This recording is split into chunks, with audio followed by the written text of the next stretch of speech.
कैसे भाई लोग, उम्मीद करता हूँ बढ़िया होंगे। मेरा पेपर 7 मई को सेकंड शिफ्ट में था, एनटीपीसी अंडर ग्रेजुएट वाला। भाई पेपर दे दिए, अपना पीछे एग्जाम सेंटर है। अभी आपको रिव्यू देते हैं कैसा क्या पेपर गया।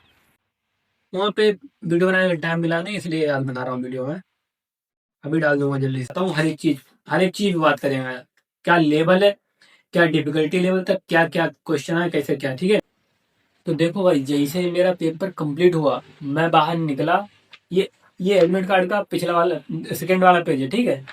जैसे बाहर निकला हूँ, क्वेश्चन एक एक लिखा हूँ, जो जो मुझे याद थे तुरंत, क्योंकि बाद में भूल जाते ना। तो तुरंत मैंने एक एक क्वेश्चन लिखा, बाकी वहाँ आसपास जितने बच्चे लोग थे उनसे पूछ के क्वेश्चन लिखे। तो 40 के 40 क्वेश्चन लिख के रखे भाई, यहाँ पे 40 के 40 क्वेश्चन। एक एक क्वेश्चन आपको बताऊंगा। और ये इम्पोर्टेंट उनके लिए रहेगा जिनका पेपर 13, 14, 16, 21 जून को है। क्योंकि एनटीपीसी के पेपर में इस बार बहुत गैप है बीच में। वैसे तो नॉर्मल एक साथ शुरू होते हैं, खत्म हो जाते हैं, लेकिन इस बार पता नहीं एनटीपी वाले क्या ही कर रहे हैं। कितना कुछ बच्चों का 1 महीने पहले लेंगे, कुछ महीनों का 1 महीने बाद एग्जाम लेंगे, क्या ही सिस्टम चल रहा है। फिलहाल जो भी चल रहा है, लेकिन जिनका बाद में एग्जाम है, अभी नहीं है, उनके लिए बहुत इंपॉर्टेंट रहेगा। मस्त बात रहेगा, वीडियो देख लेना, काफी हेल्प मिलेगी इससे, ठीक है। इसी से रिलेटेड, मतलब इन्हीं टॉपिक से रिलेटेड आप पढ़ाई करिएगा, तो अच्छा खासा आपका नंबर आने के चांस हैं, ठीक है। तो सबसे पहले जीएस की बात करेंगे, क्योंकि जीएस ही तो होती है जो तगड़ा खेल खेलती है। बाकी मैथ रीजनिंग तो ऑलमोस्ट कर ही ले जाते हैं लोग, हो जाता है, मतलब मुझे लगता है। बट जीएस में थोड़ी दिक्कत आती है। तो जीएस का एक एक क्वेश्चन मैं आपको बताने जा रहा हूँ क्या आया था। 7 मई को सेकेंड शिफ्ट में मेरा पेपर था। शुरू करते हैं, ठीक है। कि यूएनडीपी की फुल फॉर्म क्या थी। यूएनडीपी की फुल फॉर्म आई में यूनाइटेड नेशन डेवलपमेंट प्रोग्राम हो गया, ठीक है। सीडी की फुल फॉर्म आई थी, कंप्यूटर से था, कॉम्पैक्ट डिस्क हो जाएगा इसका। एबेल पुरस्कार 2025 में मैथ में किसको मिला। एबेल पुरस्कार मैथ का, ये तो काफी फेमस है, तो याद ही होगा। मसाकी कासीवारा हो गया इसका। वास्तुकला शब्द में गोपुरम किससे संबंधित है। तो गोपुरम जो है द्रविड़ शैली से संबंधित था, हो गया। ये भी मेरा सही हो गया। मेरे जो जो सही हो गया बताता जाऊंगा मेरे कौन सही हो गए। और द्रविड़ शैली का उदाहरण नहीं, 4 मंदिर के नाम दिए गए थे। बोला गया था इनमें से कौन सा है जो द्रविड़ शैली शैली का उदाहरण नहीं है। तो यार मैंने स्वर्ण मंदिर लगा दिया, मेरा गलत हो गया ये वाला। जबकि इसका सही आंसर सिद्धेश्वर महादेव मंदिर हो जाएगा। ये मेरा गलत हो गया था। और गंगई गंगई कोंड की उपाधि किसने धारण की थी। यार मैंने पहले राजेंद्र प्रथम लगाया, पता नहीं वहां पे दिमाग की क्या सरकी था, मैंने विजयालय लगा दिया यार। तो यार ये तो गड़बड़ हो गया था। गलत हो गया। चलो कोई बात नहीं। गंगई कोंड चोलम गंगई कोंड की उपाधि राजेंद्र प्रथम ने धारण की थी, हाँ। तो इसीलिए बोल रहा हूँ भाई, आपके मन में जो पहला आंसर आया आप टिक कर दो। तो उसी को ध्यान दो कि हाँ भाई आपने सही टिक करा है। बदलो नहीं, क्योंकि आपका दिमाग सही जाता है, आपने पढ़ा होता है, मसल मेमोरी में होता है। मैंने पहले राजेंद्र प्रथम लगाया, और बाद में यार पता नहीं क्या समझा, मैंने हटा दिया। मुझे उसी पे टिके रहना तो मेरा सही हो जाता। चलो कोई बात नहीं, ठीक है। और क्वेश्चन था, 19वीं शताब्दी में फारसी आंदोलन से संबंधित व्यक्ति कौन था।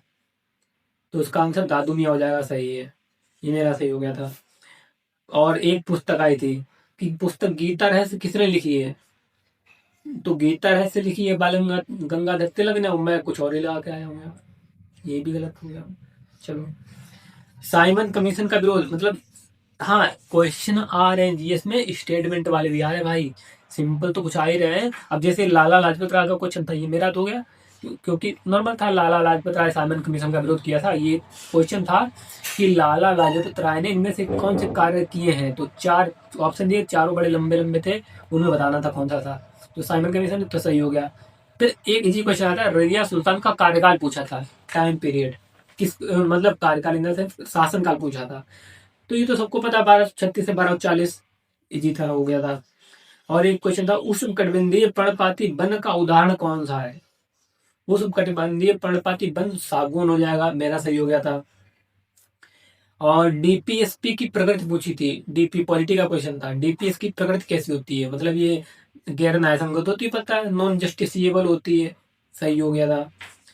और राज्यों को इसके मतलब पालन करना पड़ेगा। ये तो डीपीएसपी मतलब नॉर्मल क्वेश्चन है, डुएबल है। और एक क्वेश्चन था कि सिंधु घाटी सभ्यता से भी ये क्वेश्चन आता। सिंधु घाटी सभ्यता में जो जनता रहती थी, वहां पे सड़कों का नियोजन किस प्रकार था, या घरों का नियोजन किस प्रकार था। तो इसका ग्रिड पद्धति अनुसार था, ये मेरा पढ़ा हुआ था, मेरा ये भी सही हो गया था। मेरा मतलब ये मैं अपना बता रहा हूँ, मेरा सही हो गया था। आप क्वेश्चन देखिएगा, ठीक है।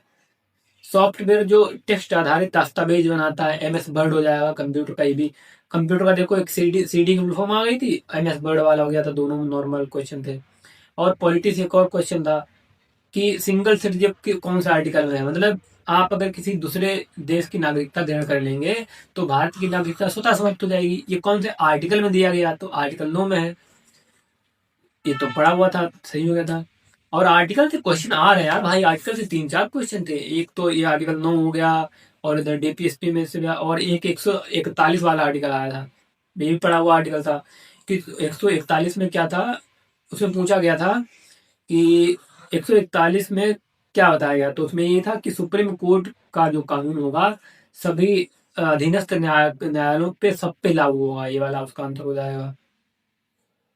और एक क्वेश्चन था कि राष्ट्रपति का कार्य कौन सा नहीं होता है, तो 2-3 उसमें ऑप्शन थे, तो क्षमादान देना तो हो गया उसका, और अध्यादेश लागू करना भी उसका हो गया, इमरजेंसी लागू करना उसका हो गया, बट उसका राज्यसभा की अध्यक्षता ना करना आंसर हो जाएगा, ठीक है। बाकी जिन जिन लोग जो जो 7 मई को सेकंड पेपर था, वो लोग कमेंट करिएगा क्या क्वेश्चन आए हैं। आप लोग कमेंट कर दीजिएगा कि हाँ भाई यही क्वेश्चन आए हैं, थोड़ा लेट होगा ताकि लोगों को आए तो है ही है, बट आप लोग कमेंट कर दीजिएगा हाँ भाई सही क्वेश्चन बता रहे हैं, सही यही वाले क्वेश्चन आए हुए हैं, ठीक है। और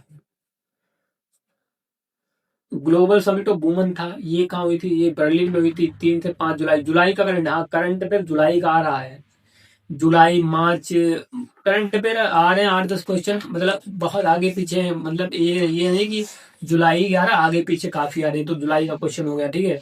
ये मेरा छोड़ दिया था भाई, मेरे यार डाउट था, तो मतलब ये वाला मैंने छोड़ दिया था। अभी टोटल कितने अटेम्प्ट किए वो भी बताऊंगा मैं आपको। अंडमान को निकोबार द्वीप, हाँ जियोग्राफी था कि अंडमान को निकोबार द्वीप से जो चैनल जोड़ता है वो कौन सा चैनल है, 10 डिग्री चैनल, सही आंसर। और कपास की खेती के लिए कौन सी मिट्टी उपयुक्त होती है, कपास की खेती के लिए काली मिट्टी उपयुक्त होती है, नॉर्मल क्वेश्चन, सही हो गया था। और एक क्वेश्चन था लाल, जैसे फूल होते हैं, जैसे मान लो 2 अलग अलग फूल हैं, लाल फूल सफेद फूल, जब उनको मिला के उनका वो करवाया जाएगा, क्या बोलते हैं यार, हम्म, उनके बीच संकरण करवाया जाएगा, तो जो एक नया फूल बनेगा वो किस प्रकार का उदाहरण होगा, कोऑर्डिनेंस, कोडोमिनेंस, या ऐसे कुछ था, ठीक है, समझ लीजिएगा। और पर्यावरण का पहला अंतर्राष्ट्रीय सम्मेलन कब हुआ था, तो पर्यावरण का पहला अंतर्राष्ट्रीय सम्मेलन स्टॉकहोम का 1972 का हुआ था, मेरा सही हो गया था, क्योंकि रियो सम्मेलन था वो तो बाद में हुए और ये सब, लेकिन पहला तो 1972 का ही हुआ था, ये भी सही हो गया था। और कंप्यूटर का एक और क्वेश्चन आया था, ये भी डुएबल था, सीपीयू का कार्य पूछा था। सीपीयू का कार्य कौन नहीं बता देगा यार, इजी है ना, मतलब डुएबल था। सीपीयू का कार्य वही कंट्रोल प्रोसेसिंग यूनिट था जो भी। और प्रोटीन, जो प्रोटीन का पूर्ण पाचन हो जाता है तो उसके बाद क्या, किस चीज का निर्माण होता है, अमीनो एसिड, अमीनो अम्ल का निर्माण होता है, हो गया था सही। और हाँ फोर्स का एसआई यूनिट पूछा था यार, फोर्स का एसआई यूनिट हमें लग रहा किलोग्राम प्रति किलोग्राम इंटू मीटर प्रति सेकेंड स्क्वायर होता है, पहले ये टिक किया, बाद में मेरा दिमाग की पता नहीं क्या हट गई, गलत कर दिया मैंने यार इसको, मतलब क्वेश्चन टिक करके मैं आगे बढ़ गया, फिर वापस आके फिर उसको मैंने गलत चूज करके चलाया, गलत हो गया मेरा। मैंने किलोग्राम मीटर प्रति सेकंड लगा दिया, जबकि किलोग्राम प्रति मीटर प्रति सेकंड इस बार होता है। हाँ और एक अपना करंट अफेयर का देखो 2019 का आ गया, वो नहीं सिटीजनशिप अमेंडमेंट एक्ट जो हुआ था 2019 का, इनमें किन देश के नागरिकों को नागरिकता देने का प्रावधान था, तो बांग्लादेश, पाकिस्तान, अफगानिस्तान, ये 3 देश थे। इंडिया वाला सही हो गया था। अब सोचो कहाँ का करंट अफेयर, इसको करंट अफेयर बोलेंगे क्या, फिलहाल आया था। और रेल मंत्री की नियुक्ति कौन करता है, किसके द्वारा की जाती है, प्रधानमंत्री, राष्ट्रपति, और दो और ऑप्शन में थे, राज्यपाल के द्वारा या लोकसभा अध्यक्ष के द्वारा। तो इसका आंसर तो यार राष्ट्रपति होना चाहिए, लेकिन मैंने वहां पे प्रधानमंत्री लगाया है। अब डाउट है क्योंकि प्रधानमंत्री की सलाह पे ही वो करता है राष्ट्रपति, देखने क्या अंतर जी में। और भारत का 3/4 जूट का उत्पादन अकेले किस राज्य में होता है, पश्चिम बंगाल इसका राइट आंसर होगा, मैंने गलत कर दिया वहां पे, असम लगा दिया, जबकि असम तीसरा है। तीसरे नंबर पे उत्पादन में आता है। 3/4 ही पूछा था, जो यार थोड़ा कंफ्यूजन हो गया। पश्चिम बंगाल हो जाएगा इसका राइट आंसर। और भारतीय संगीत की सबसे प्राचीन शैली कौन सी है? ध्रुपद शैली, पढ़ा हुआ था, सही हो गया। Society of association executive India 2025 की का लॉन्च कहाँ हुआ? बेंगलुरु में कि नई दिल्ली में? तो बेंगलुरु नई दिल्ली में बहुत कंफ्यूजन था मुझे, बट मैंने नई दिल्ली चूज किया। देखो क्या होता है, शायद तो बेंगलुरु हो जाएगा। और जॉन मैकफॉल किस देश के पहले दिव्यांग अंतरिक्ष यात्री बने गए? जो किस देश के हैं? जॉन मैकफॉल, हमें तो नहीं लगता किसी ने पढ़ा होगा, बट इसका राइट आंसर यूके हो जाएगा। मैंने इसको स्किप कर दिया था शायद। भारत में सामाजिक सुरक्षा प्रणालियों के तहत कवर की गई आबादी जो कि 2016 में 22% थी, बढ़कर अब कितनी हो गई है? अब हो गई 64.3%। ये मेरा सही हो गया था, पढ़ा हुआ नहीं था, बट थोड़ा सा ऑप्शन देख के ऑप्शन एलिमिनेट करके ये मेरा सही हो गया था। क्वेश्चन देखो इस लेवल का था कि भारत में सामाजिक सुरक्षा प्रणालियों के तहत कवर की गई आबादी जो कि 2016 में 22% थी, अब 2026 में कितनी हो गई है? इतना डीपली क्वेश्चन, तो कुछ कुछ क्वेश्चन तो भाई डीपली आएंगे ही दो चार, बट ऐसे समझ लीजिए 40 में से अब अगर आप बढ़िया मेहनत किए हैं तो 25 से 28 क्वेश्चन डुएबल हैं, मतलब किए जा सकते हैं अगर आप थोड़ा दिमाग लगाएंगे। 23 से 24 प्लस तो कर ही सकते हैं। तो मेरे भी लगभग 25 अप्रोक्स सही जा रहे हैं अभी तक, डाटा के अकॉर्डिंग मैंने जितना चूज किया है। अब देखो कितने सही होते हैं। अब बात कर लेते हैं रीजनिंग की और मैथ की। रीजनिंग की कर लेते हैं। रीजनिंग रीजनिंग में 30 क्वेश्चन थे भाई, 30 के 30 डुएबल थे। जो पहले हमारे प्रीवियस ईयर जैसे पेपर पैटर्न था वैसा आ रहा था, वैसे ही आ रहा, कोई अलग नहीं आ रहा, कोई नया लेवल नहीं आ रहा। कुछ क्वेश्चन बता देता हूँ, जैसे बॉक्स वाला नहीं, 7 बॉक्स दिए थे उन्होंने, एक के ऊपर एक रखना था, उनको सिर्फ करना था, बताना था इनके इनके बीच में कितने बैठे मतलब रखे बॉक्स हैं, वो बताना था। दूसरा 2 क्वेश्चन थे सर्कल वाले थे, मतलब ABCD करके 7 लोग थे, उनको सर्कल में बैठाना था, फिर उनके बीच में जो भी क्वेश्चन पूछ रहा है वो बता देना था। अगर आपने सर्कल में बैठा लिया, क्वेश्चन कोई पूछे बता ही देंगे, है ना। 2 क्वेश्चन ऐसे हुए थे।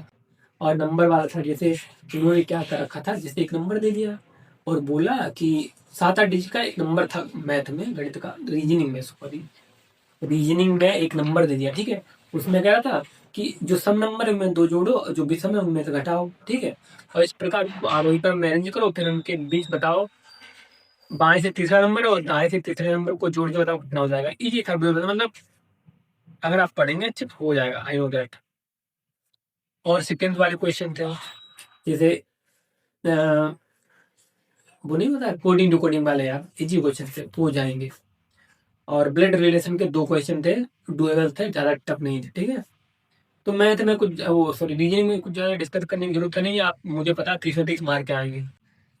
मैथ की बात कर लें तो मतलब इतना टफ नहीं आ रहा है रीजनिंग, इसलिए बोल रहा हूँ डुएबल है। मैथ की बात करें, मैथ में जो है एवरेज क्वेश्चन आ रहे हैं, एवरेज से आ ही आ रहे हैं एवरेज। मेरे क्वेश्चन था जिसे, बट थोड़ा सा घुमाऊ था भाई क्वेश्चन, अच्छे मतलब लैंग्वेज थी, टफ नहीं था बोलेंगे, लेकिन लैंग्वेज थी। जैसे क्वेश्चन को याद है के संख्याओं का औसत x है, यदि उनमें से किन्हीं 2 संख्याओं में से 48 घटाया जाता है तो कुल मिलाकर औसत k-12 हो जाता है। दो x माइनस, हाँ, तो कुल मिलाकर औसत x-12 हो जाता है, तो k का मान बताइए। अच्छे लेवल का क्वेश्चन था, बट इसको जब करेंगे हो जाएगा, क्योंकि भाई 48 घटा रहा है तो 12 घट रहा है, तो 12×8 = 96, 8 हो जाएगा इसका आंसर। 8 ऑप्शन में था, डिवाइड करके हो जाएगा। परसेंटेज का क्वेश्चन आ रहे हैं, परसेंटेज का ज्यादा टफ नहीं, डुएबल आ रहे हैं, बट और कंसेक्यूटिव डिस्काउंट के डर, हाँ परसेंटेज का क्वेश्चन तो आ रहा है, बट भाई एक क्वेश्चन था उसमें 5 उन्होंने स्टेटमेंट दे रखे थे, वो बता था इनमें से किसमें कब सबसे कम लाभ प्राप्त हो रहा है। तो 5 के 5 को चेक करना था भाई, 3-3 सब में छूट दे रखी है, 3-3 ऑप्शन में, तो तीनों को चेक करो। फिर भाई 5 के 5 ऑप्शन को चेक करने के बाद मेरा वो निकला था कि 10 की खरीद पर 7 का भुगतान करना है, तो वो वाला सही आंसर हो गया था। बताना भाई साथ में सेकंड शिफ्ट वाले आया था कि नहीं आया था। और ट्रिगो का क्वेश्चन था डुएबल था, जैसे कि sin 6a बराबर cos 9a, तो 6 और 9 को जोड़ेंगे 15a हो जाएगा, इक्वल टू 90 हो जाएगा, 15 छक्का 90 हो जाएगा, एक की वैल्यू 6 आ जाएगी। और फिर पूछा था 45 तो ए की वैल्यू 9 आई थी, कुछ था, ए की वैल्यू 9 आई थी, फिर 10 9 10 5 में पूछा था, और एक से पूछ मतलब यही क्वेश्चन था, ड्यूरल था, उसका 2 आंसर आया था, सही हो गया था, ठीक है। और एक यार क्वेश्चन टप आया था भाई पैरेलल वाला। भाई बताए ए बी और डी सी पैरेलल है, उनको भी जोड़ा गया और उनके बीच एक डायगोनल खींचा गया, बोला डायगोनल के मध्य बिंदु है, और जो पहली बात तो जो चतुर्भुज था उसकी चारों भुजाएं अलग अलग थी, फिर बोला उनका डायगोनल के मध्य बिंदु है, इनके बीच की दूरी बताओ। भाई कम से कम मैंने 3-4 मिनट दिए, मेरा तो हुए ही नहीं भाई। 3-4 मिनट देने के बाद भी जब क्वेश्चन नहीं हुआ, मुझे मजबूरी छोड़ना पड़ा। और एक यही क्वेश्चन था जो मैंने छोड़ा था, और रोम्बस का था, रोम्बस का पेरीमीटर पूछा था। तो कुल मिला के मैथ में अगर आपकी मैथ एवरेज से थोड़ा ऊपर है तो आप 25 के 30 में 25 तो कर ही ले जाएंगे, ठीक है। अगर आप अच्छे हैं तो 30 में 30 करके ले जाएंगे, ठीक है। तो मैथ में मैंने, अब बता तो मैंने कितने अटेम्प्ट किए। तो मैंने मैथ में 30 में 29 अटेम्प्ट किए हैं, रीजनिंग में 30 के 30 अटेम्प्ट किए हैं। और भाई मैं जीएस की बात कर लूँ, मैंने भाई कर दिए ज़्यादा अटेम्प्ट, ज़्यादा क्या मैंने कर ही दिए भाई, मैं मतलब रिस्क नहीं लेना चाहता था मैं। तो मैं कुल मिला के अटेम्प्ट किए हैं 96। रीजनिंग मेरे 29 है, मैथ में 30 है, तो बताना मैंने जीएस में कितने अटेम्प्ट किए। क्योंकि मैंने टोटल 96 अटेम्प्ट किए, तो कमेंट में बताना मैथ में, रीजनिंग वो सॉरी जीएस में मैंने कितने अटेम्प्ट किए हैं, ठीक है। तो भाई जिनका 29 वो सॉरी 13 14 16 21 जून को पेपर है, वो लोग समझ लीजिए, ये समझ लीजिए कंक्लूजन मिला के कि मैथ जो है डुएबल आ रहा है, रीजनिंग बहुत ही डुएबल आ रहा है। मैथ में कुछ क्वेश्चन है जो मॉडरेट है, या तो थोड़ा यार स्टेट वेस्ट है, अगर आपने पढ़े बढ़िया से कॉन्सेप्ट क्लियर है तो आप उनके स्टेटमेंट पढ़ के कर ले जाए मैथ में, ठीक है। थोड़ा इतना इतना हलवा भी नहीं आ रहा है कि मतलब देख के टिक करो।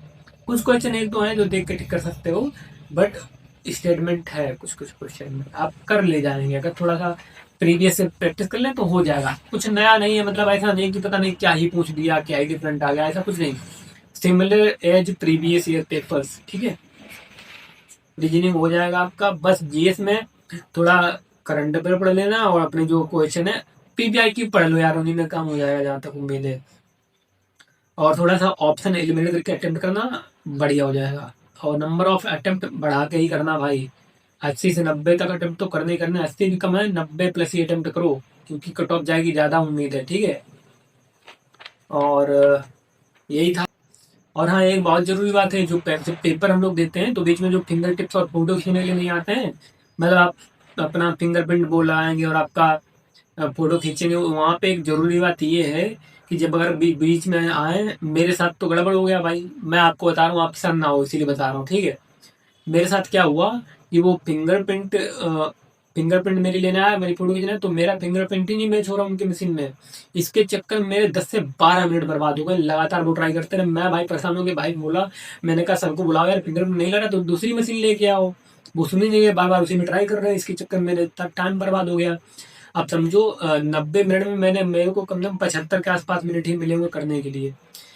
वो तो मैंने एसएससी की प्रैक्टिस कर रखी है 60 मिनट में 100 क्वेश्चन करने की, तब तो इतना ज़्यादा प्रेशर नहीं आया, मैनेज कर लिया। वरना जो बंदा 90 की प्रैक्टिस कर रहा है उसको 75 मिनट में करने को दे दिया जाए, हवा टाइट हो जाएगी भाई। फिंगरप्रिंट आए 15 मिनट तक माथा पच्ची करते रहे बोलो भाई, फिर दूसरे सर आया, उनको दूसरी मशीन लेके आया, तब उन्होंने फिंगरप्रिंट लिया, तब जाके फिंगरप्रिंट आया। इतना टाइम बर्बाद हो गया मेरा। वो बोल रहे अगर फिंगरप्रिंट नहीं हो पाएगा तो आपका पेपर देने को नतीजा ही नहीं निकलेगा। तो भाई मैंने बोला जो अगर क्वेश्चन नहीं अटेम्प्ट करूंगा मैं, तब भी मेरा तो कोई पेपर देने का फायदा नहीं है, फिंगरप्रिंट लेके क्या ही करोगे फिर। तो वो सर लेके आया, तब मैंने फिर यार फिंगरप्रिंट अपना मतलब लगवाया, तब जाके पेपर कंटिन्यू किया। बीच पेपर में अगर दिक्कत हो जाए तो बड़ी दिक्कत होती है, इसलिए आपसे बोल रहा हूँ भाई, अगर आपके पेपर में अगर ऐसा कुछ होता है, फिलहाल तो भगवान की दुआ से कुछ ना होगा ऐसा, फिंगरप्रिंट लगाएंगे आपका सब बढ़िया लग जाएगा। लेकिन अगर बाई चांस होता है, उनसे बोलिए कि भाई मैं अभी नहीं लाऊंगा जब तक आप दूसरी मशीन नहीं लेके आएंगे, आप दूसरी मशीन लेके आए जब तक आप मैं पेपर कर रहा हूँ अपना, क्योंकि टाइम बहुत लिमिटेड होता है, बहुत प्रेशर होता था तगड़ा, ठीक है। ये ध्यान रखिएगा। तो यही है, बाकी जिनका आगे आने वाले शिफ्ट में पेपर है उनके लिए बेस्ट ऑफ लक, अच्छे से अपना पेपर दीजिएगा। Thank you for watching.